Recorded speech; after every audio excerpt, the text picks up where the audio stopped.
Labrīt, skolēni! Paldies tiem, kas ir kārtīgi izpildījuši pārbaudes darbu un atsūtījuši man. Vērtējumi ir pozitīvi, normāli izpildīti.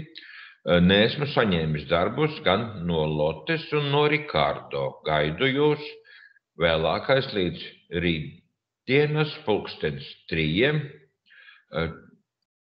Pretējā gadījumā pārbaudes darbā būs vērtējums NV, jeb nav vērtējumu.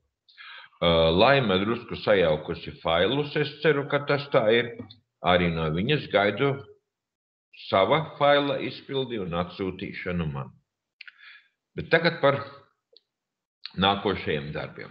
Kā jau teicu iepriekšējā stundā, tad nākošais mūsu temats ir prezentāciju lietotnes, un pirmās 2 stundas no šī temata mēs veltīsim programmai Microsoft PowerPoint. Otras 2 stundas veltīsim dažādu tiešsaistes prezentācijas programmu izmantošanai. Bet tas būs nākošnedēļ. Šonedēļ tātad Microsoft PowerPoint. Un kā tas izpaudīsies? Tas izpaudīsies tā, ka šodien es jums, var teikt, tā demonstrējumu lekciju par atkārtojumu par PowerPoint lietošanu, par galvenajām operācijām, kuras jāpilda PowerPointā. Un uz rītdienas stundu jūs saņemsiet uzdevumu PowerPointam un izpildīsiet saņemto PowerPointa uzdevumu, balstoties uz šodienas atkārtojumā pārstāstīto gan par attēlu ievietošanu, animācijām un tā tālāk. Par to, ko mēs šodien saņemsiet. Uzdevumu rītdienai jau es ielikšu jau mājas darbu sadaļā, mājas uzdevumu sadaļā šodienas stundas uzdotājām jau un gaidīšu prezentāciju līdz rītdienas 15:00, kā parasti no jums. Tā, kas tad vēl? Nu, laikam tad sāksim. Jā.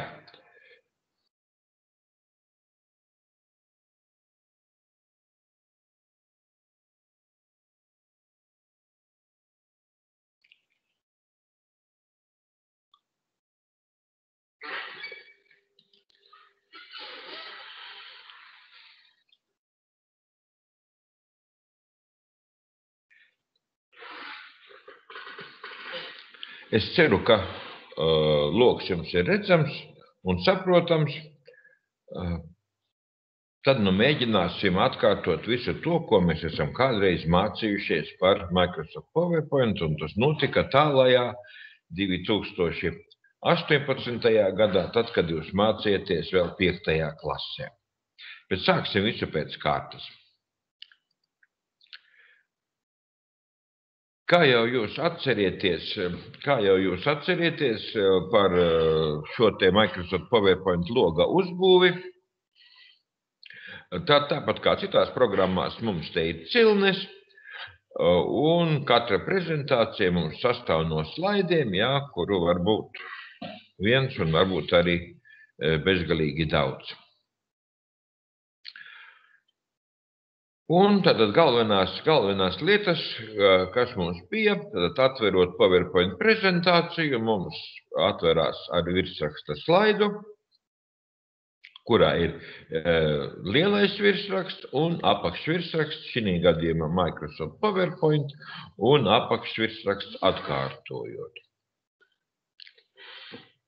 Tāpat labajā apakšējā stūrītī mums ir slaida palielināšanas podziņas, jā, tātad plusiņš un mīnus, kur mēs varam iestatīt, cik lielu uz ekrāna mēs redzam katru slaidu tā veidošanas gaitā, tad, kad mēs tagad strādājam. Un turpat blakus ir tātad dažādi PowerPoint skati, tātad normālais, ja parastais skats un slaidu kārtošanas skats turpat blakus. Ja mēs gribam ieraudzīt visus slaidus vienlaicīgi, kas ir izveidoti, vai viņus samainīt vietām. Es pašlaik mainu vietām, ja pirmo pārliku aizmugurītē, un citas darbības.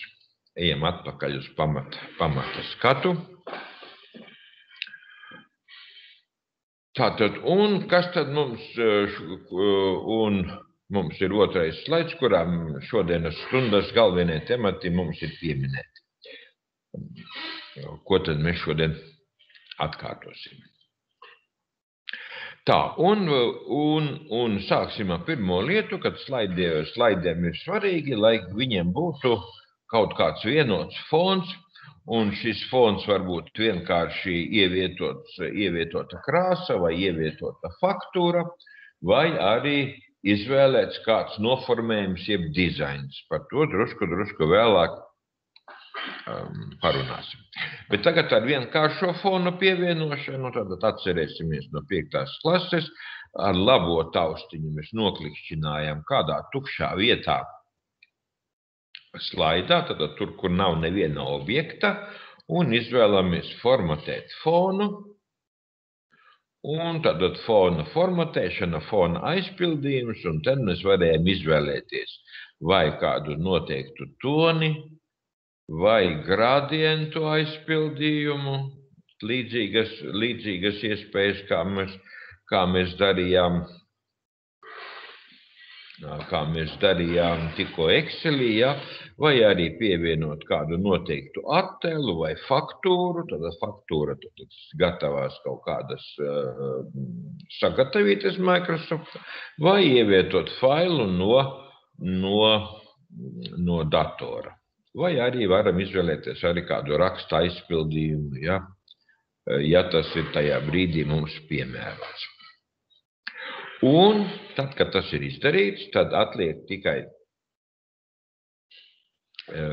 divas lietiņas, nospiest pareizo podziņu aizvēršanai, lai mēs pieliktu vai nu visiem slaidiem vienādu fonu, vai vienkārši aizvērt, tajā gadījumā paliks tikai pirmajam pievienotajam fonam izvēle. Es izvēlēšos tad, lai tikai pirmajam slaidam ir šāds te fons. Tā, tad slaida fons ir pievienots. Nākošais mūsu saturā tas ir, kā tad pievienot jaunu slaidu un kā ievietot attēlu.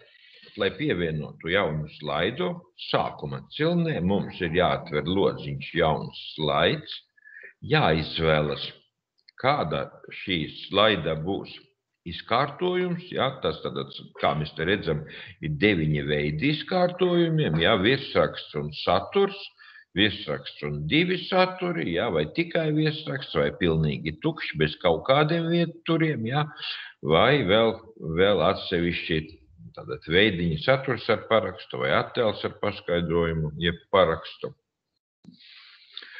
Un tātad šī gadījumā mums otrais slaids ir pievienots kā virsraksts un saturs. Tas esmu pievienojis, pievienojot virsrakstu un ieklikšķinot šajā te lociņā es varu pievienot tekstu ar aizzīmēm.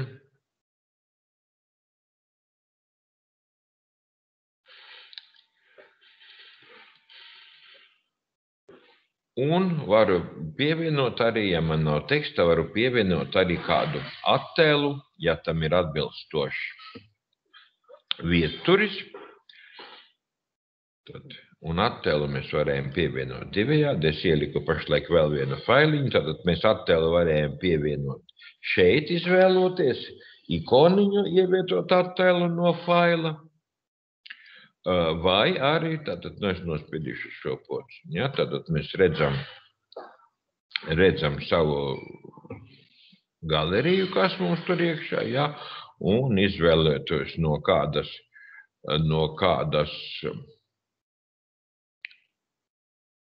mapes attiecīgu failiņu, mēs varam ievietot failu mūsu prezentācijā. Šī gadījumā mēs ievietojam failu Minolta. Vai arī tātad mēs otrs veids, kā mēs varam ievietot attēlu mūsu prezentācijā, tas ir cilnē ievietot attēls un varam veikt šīs pašas darbības, tad izvēlēties mapi un izvēlēties vajadzīgo failu un ievietot to prezentācijā. Nākošais temats mūsu atkārtojuma. Es ceru, ka tas vēl ir prātā viss palicis, kā to varēja izdarīt. Nākošais temats, par ko mēs parunāsim, tas ir par zīmēšanu PowerPointā. Ļoti bieži PowerPointā ir nepieciešams pievienot paskaidrojošus attēlus, nevis attēlus, bet paskaidrojošus zīmējumus vai kādas schēmas, kas palīdz tam, kas skatās prezentāciju, saprast labāk tematu. Un tātad zīmējuma ievietošana izmantosim pilnīgi tukšu slaida izkārtojumā bez vietturiem. Un cilne ievietot ir sadaļa formas, kurā var izvēlēties, ko tad es gribu ievietot mūsu prezentācijā, un kādas formas, kuras arī tad ir sagrupētas, vai nu formas, līniju formas, kad es varu pats zīmēt līnijas, vai tas ir dažādas ģeometriskas figūras, vai dažādas citas specifiskas figūras, kas ir pieejamas PowerPointā. Un tagad drusku pazīmēsimies, pirmais uzzīmēsim taisnu stūri. Tātad izvēlos vajadzīgo formu, taisnu stūri, izvēlos bultu un uzzīmēšu aplīti, piemēram. Tātad tas ir viens variants, tātad uzzīmējot formu. Tātad šādas hierarhiskas ar bultiņām ļoti bieži tiek izmantots PowerPoint prezentācijās, kas ļauj mums kaut ko paskaidrot. Tad, kad esam ievietojuši formas, tad šīs formas mēs varam formatēt, jeb noformēt. Un tas izdarāms ir cilnē zīmēšanas rīki. Šī cilme mums parādās tad, kad mēs esam atlasījuši kādu uzzīmēto formu. Uzspiežu uz zīmēšanas rīkiem, un tad man jāmeklē sadaļa formas kontūra. Un vēl var izmantot kādas formas efekti. Tātad formas aizpildījums, tas ir kādā krāsā būs. Izvēlos vienu. Tāpat kā tas bija iepriekš, mēs arī šeit formā varam ievietot attēlu iekšā. Tātad tas var būt gan attēls, gan cits kas. Tātad arī bultu mēs varam noformēt. Šoreiz formas kontūra. Es izvēlēšos bultu biezāku. Šeit es varu pat izvēlēties pie formas kontūras bultiņas noformējuma veidu. Un varu krāsu izvēlēties. Un šeit, piemēram, es noņemšu formas kontūru bez. Tad, lūk, man palika ļoti skaisti formā ievietots attēls. Un tad viņš kaut ko paskaidro, uz kaut ko attiecas. Un tāpat formās mēs varam ievietot tekstu. Lai ievietotu tekstu, atlasu formu, nospiežu labo taustiņu, izvēlos rediģēt tekstu, un es varu tagad ierakstīt tekstu formā. Protams, tekstam es kā vienmēr varu izvēlēties arī krāsu, kādā man būs šis te uzrakstīts. Piemēram, zaļa krāsa, tas ir mums teksta aizpildījums teksta kontūrā ieraugāms. Vai arī sākuma cilnē, tur, kur mums ir par teksta noformēšanu runa. Tā, un kad zīmējums ir izveidots, lai viņu nejauši kādā rediģēšanas veidā vai citā veidā nesabojātu, mēs varam šo zīmējumu sagrupēt. Un, lai sagrupētu zīmējumu, atlasā uzzīmēto zīmējumu, un to var izdarīt divos veidos. Pirmais, tad līdzīgi kā tas bija mums programmā Molberts, noklikšķinām kaut kur augšas kreisajā pusītē un atlasot objektus, man ir atlasīti visi 3 objekti, atliek man nospiest labo taustiņu uz atlases un izvēlēties no sadaļas grupēt, izvēlēties iespēju grupēt. Un lūk, man zīmējums ir kļuvis par vienu veselu, jā, kā redzēt, tad pārvietojot, viņš vairs nesabojājās, un viņu var arī, ja nepieciešams, nodublēt, tad kopēt un ielīmēt, jā, es varu iegūt 2 šādus zīmējumus. Un otrs veids, un tik tāpat kā sagrupējam, tāpat mēs varam arī atgrupēt. Atgrupēju, un man atkal 3 atsevišķi zīmējumi ir iegūti, jā, tad var pārvietot atsevišķi. Un otrs veids, kā varēja atlasīt, tad noklikšķinu uz vienā objekta, tad tas ir gadījumos, ja mums objekti neatrodas sevišķi blakus, jā, vai ir vairāki objekti, bet jāatlasa tik noteikti. Tad atlasu pirmo, nospiežu taustiņu kontroli, turu nospiestu un klikšķinot uz objektiem, tad, kad ir šāda te specifiska bultiņa parādās, redziet, bultiņa ar plusiņu, ja, tajā brīdī noklikšķinot, mēs esam atlasījuši objektu un atkal tātad grupēt un varam sagrupēt mūsu zīmējumu. Tātad tā ir zīmējumu sagrupēšana un atgrupēšana.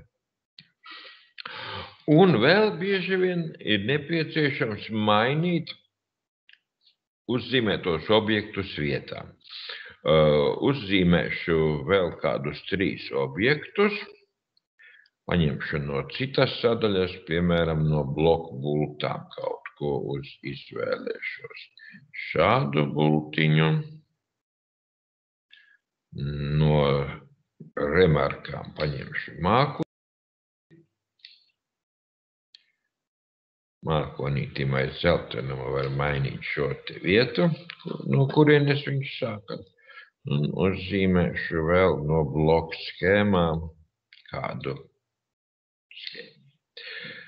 Šos es uzzīmēju 3 objektus vienu otram virsū speciāli, noformēšu zīmēšanas rīki aizpildīju. Vienu ielikšu sarkanu, vienu ielikšu dzeltenu un viens paliks sils. Tātad ir nepieciešams bieži vien mainīt novietojumu, kurš objekts ir pirmais, jeb apakšā, kurš pēc tam un kurš ir augšā. Ja? Un to dara, tātad atlasot kādu no grupas objektiem un šeit podziņas pārvietot tālāk vai tuvāk, ja, tā atverot viņu vaļā, es viņu varu novietot priekšā, nu šī gadījumā tas ir mani priekšā, vai arī novietot aizmugurē, lūk, es noliku sarkano aizmugurē, un tagad bultiņu es varu pārvietot tuvāk, noliku priekšā, tad ar podziņā pārvietot tuvāk un tālāk, es mainu, kā tad man šie te objekti atradīsies attiecībā viens pret otru. Ja? Tas ir tad objekta novietojuma maiņa.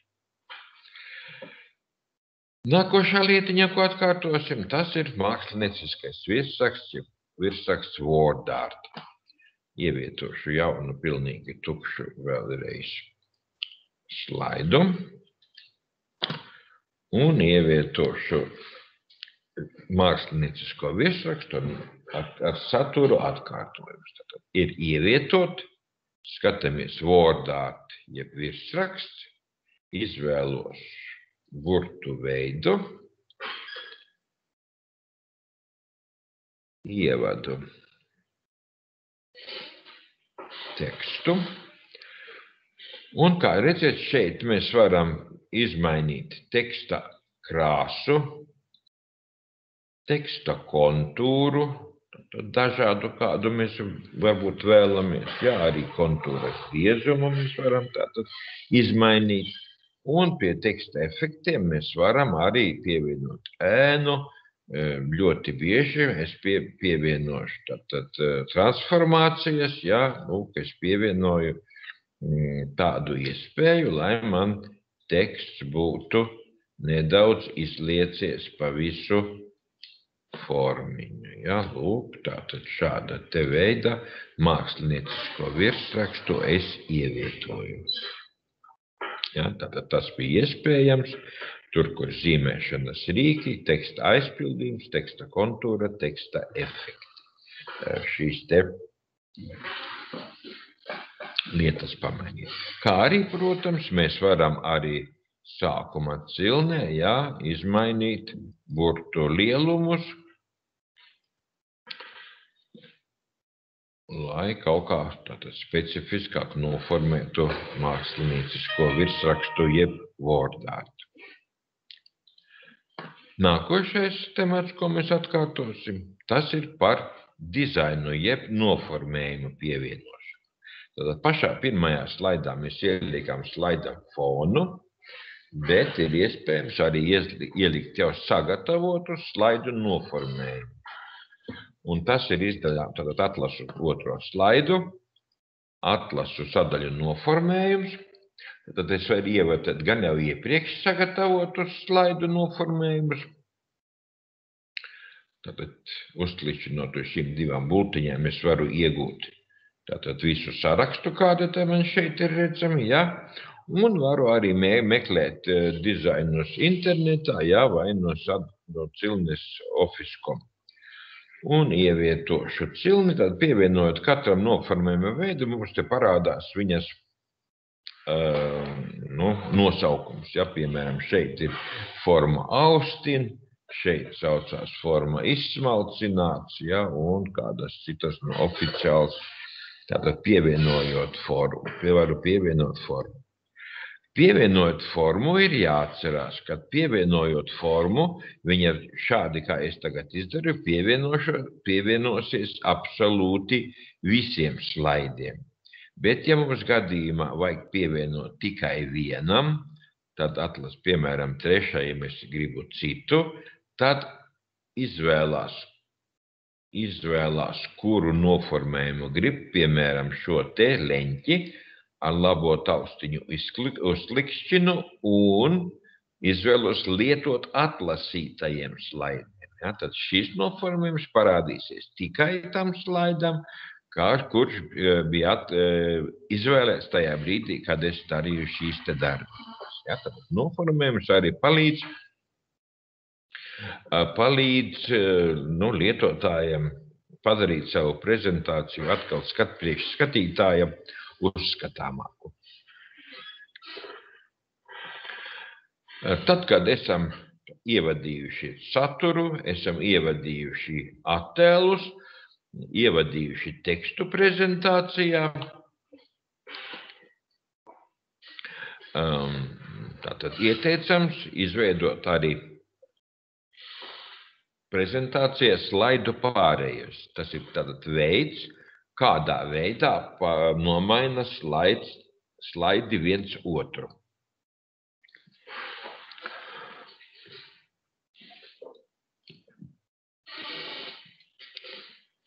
Sāksim ar pirmo slaidu. Tātad es pirmam slaidam uzklikšķinu virsū un uzklikšķinot uz kāda no slaidu pārējas veidiem, ja, tātad mēs varam izvēlēties, kā slaids nomainīs nākošo slaidu. Ja?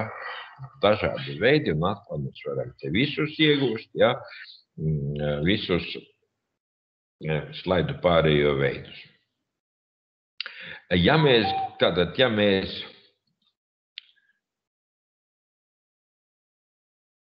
mēs gribam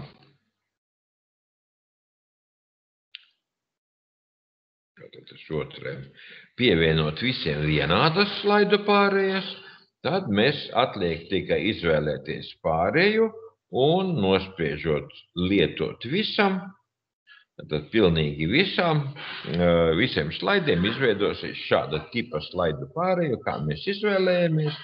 Un mēs, protams, varam izvēlēties, cik tas ātri notiks, tad jo lielāks ilgums, jo lēnāk, ja? Un jo mazāks cipars, jo ātrāk slaida animācija, slaidu pārvietošana notiks. Un arī kā tas notiks vai pēc peles klikšķa vai pēc noteikta laika nomaiņas. Ja mēs, piemēram, gribam attālināti noskatīties prezentāciju, mēs varam, lai automātiski nomainās, piemēram, ik pēc 10 minūtēm iestatīt. Un var arī pievienot skaņu, tātad slaidu apmaiņai, ja? Nomaiņai, ja, piemēram, es ieliku aplausu.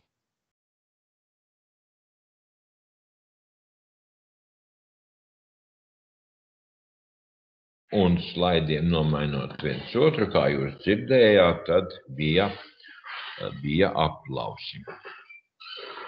Tā. Nākošais, kas palīdz uztvert labāk prezentāciju, tas bija animācijas efekti. Animācijas efekti ir cilne animācijas, un animācijas efektu var piešķirt dažādiem objektiem, tātad gan teksta lauciņam, gan kādam grafikam, gan zīmējumam. Apskatīsim šos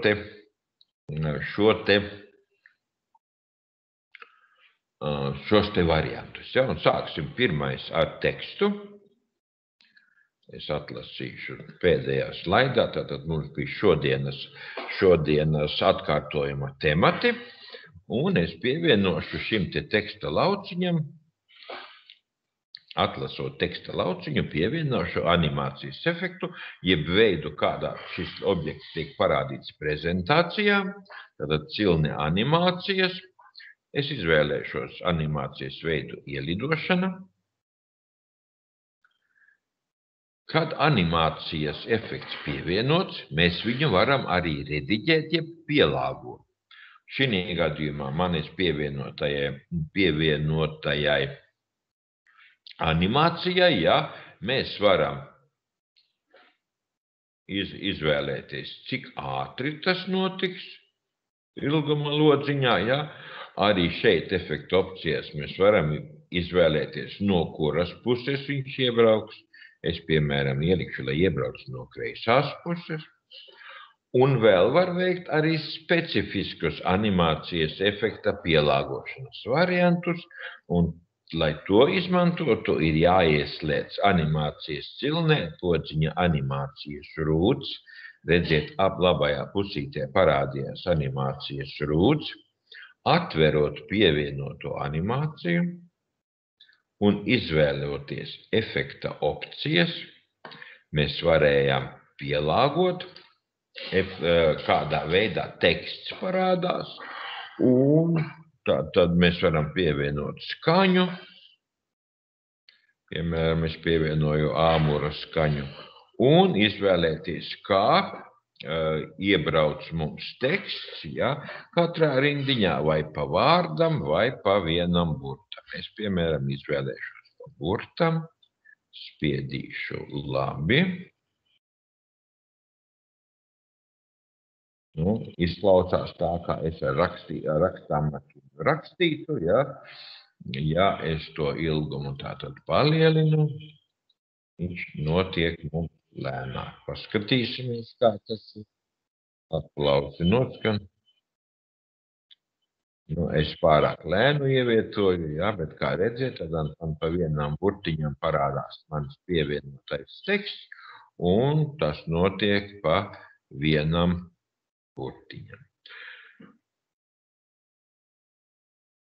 Un to pašu var darīt, protams, arī ar zīmējumiem. Es izvēlēšos 4. slaidu parauga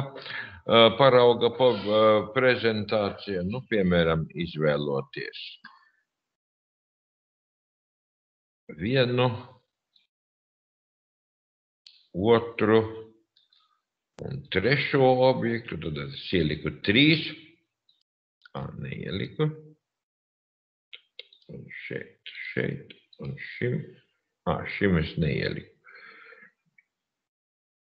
Tātad 3 veidus, kā redzat, šeit ir 3 veidi animācijas, un tātad, ja ir vairākas animācijas mūsu zīmējumā, ja, tad mēs šeit viņas varam arī izmainīt viņu secību pirmkārt, varam vispār noņemt, ja, laiku varam, ja, un lūk šeit pārvietojot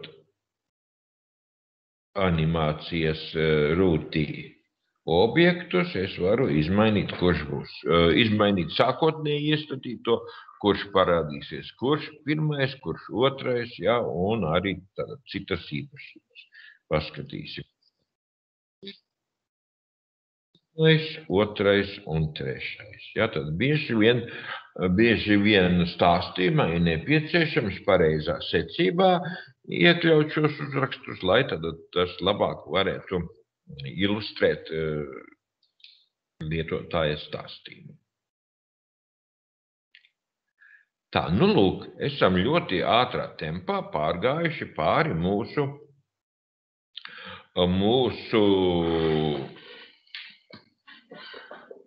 iepriekšējās gados iegūtajām zināšanām par PowerPoint, ja, tas ir par to, kā tad veidot prezentāciju, kā pievienot fonu, kā pievienot jaunus slaidus, kā ievietot attēlus, kā zīmēt PowerPointā, kā pievienot mākslinieciskus uzrakstus, kā noformējumu pamainīt, kā pievienot slaidu pārējas, kā pievienot animācijas efektus.